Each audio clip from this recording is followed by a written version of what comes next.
in 15 or 20 years' time, the black man will have the whip hand over the white man. Well, I can already hear the chorus of execration.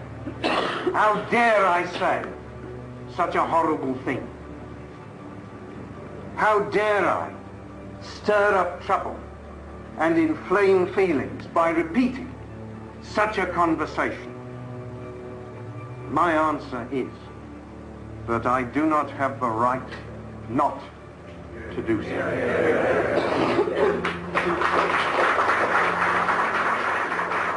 Those whom the gods wish to destroy, they first make mad. We must be mad, literally mad as a nation, to be permitting the annual inflow of some 50,000 dependents who are for the most part the material of the future growth of the immigrant descended population. It is like watching a nation busily engaged in heaping up its own funeral pyre. Much of Powell's speech was not recorded. The following extract is read by an actor. They found their wives unable to obtain hospital beds in childbirth, their children unable to obtain school places, their homes and neighborhoods changed beyond recognition. They began to hear, as time went by, more and more voices which told them that they were now the unwanted.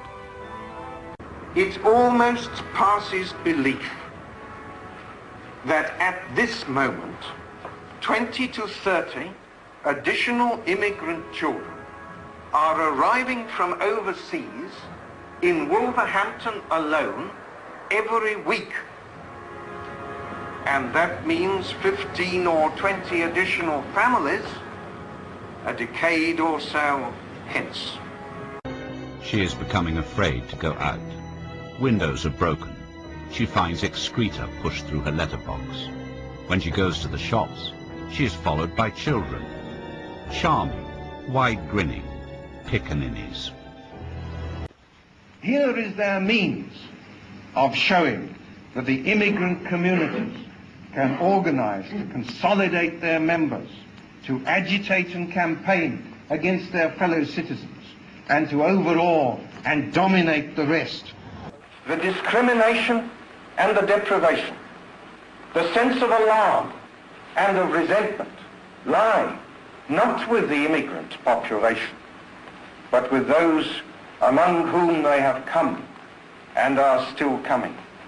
This is why to enact legislation of the kind before Parliament at this moment is to risk throwing a match onto gunpowder.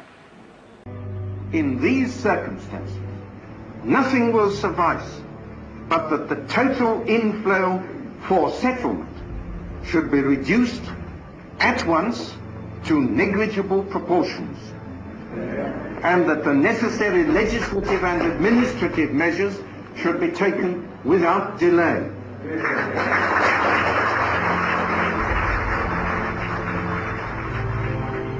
Powell ended his speech with a line from the Roman poet Virgil, which summed up his deep sense of anxiety. It is one of the most misquoted lines in British political history. As I look ahead, I am filled with foreboding. Like the Roman, I seem to see the River Tiber foaming with much blood. I am filled with foreboding. Like the Roman, I seem to see the River Tiber foaming with much blood. It inflames people to look at realities instead of just guessing. That will be a good thing. But I ask this question.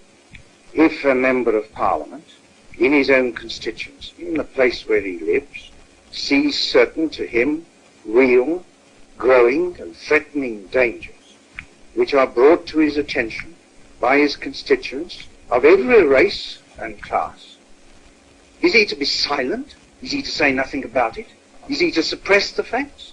But isn't the sort of talk we've heard this afternoon liable to make relations between the races more tense? Oh, I don't think so, because the immigrant here, the immigrant settled here, as I know very well in my own constituency, is just as anxious as the British residents about the dangers of which I was talking.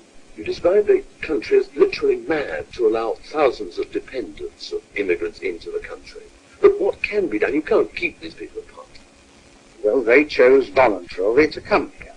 Now, under our laws, we gave them admission. And therefore, we in the Conservative Party think that indeed it is wrong, forcibly, to keep a family divided. But you can reunite it in two directions. And we have said as a party that we believe there should be generous aid and assistance for those who wish to return home to rejoin their families there. Are you, in this speech, talking for the Conservative Party? Indeed, I repeatedly pointed out that the three elements of policy round which my speech was built, the prevention of numbers increasing further by inflow, the encouragement of maximum re-emigration, and the genuine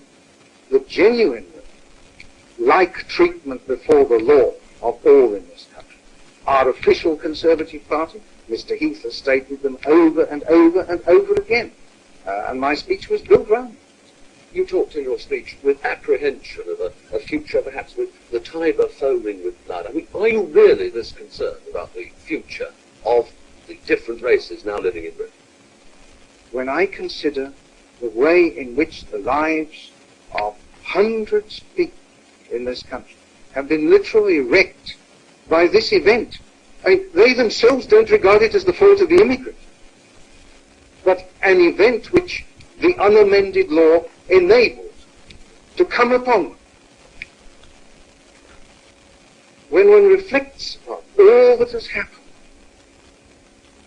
the utter change which has come over whole areas, the way of life of whole areas, then I think we can well be proud of the incredible restraint, self-control, patience of the English people. But numerically, this thing on present trends, unless something is done, numerically is in its infancy, as I pointed out. And the patience of the British people? Well, there's limits to everything.